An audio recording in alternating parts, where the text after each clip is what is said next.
Today I'm in the National Railway Museum of Sweden. Already in the early 20th century, the Swedes understood the historical value of railways and started to preserve train and railway artifacts. And that is why, despite Sweden not having any significant railway industry, this is a pretty impressive collection. It used to be housed around Stockholm, but in the 1970s the collection became too big and they moved the museum to this former railway station in Gävle, 2 hours north of Stockholm. In 2024 the museum reopened after big renovations and it is beautiful. The exhibition consists of 6 halls that tell the story of the railways from the 1850s till today, with beautiful artifacts and of course a lot of beautifully renovated locomotives and railcars. One of the absolute highlights of the exhibition is this 1927 dining car that, despite having served for 40 years, is so fantastically renovated that it looks brand new. It is also one of the few cars you're allowed into. Look at this fantastic restaurant, and nice interactive video displays help young and old travel back in time.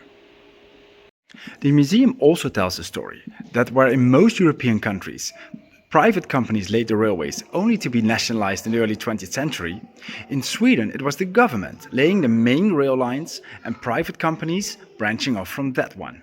In the exhibition, a lot of emphasis is placed on explaining the differences between first, second and third class and how wildly they differ in comfort. In this train you can see that sitting on a first class toilet is much more comfortable than a third class bench. There's also a pretty decent outside exhibition with a lot of trains in conditions from okay to superb. Too bad you can't go in them, but that is mostly because this is not so much an exhibition as it is a parking place for museum trains that are still regularly taken for a spin in the country. This train, for instance, is ready for an 8-day all-inclusive trip to the Arctic.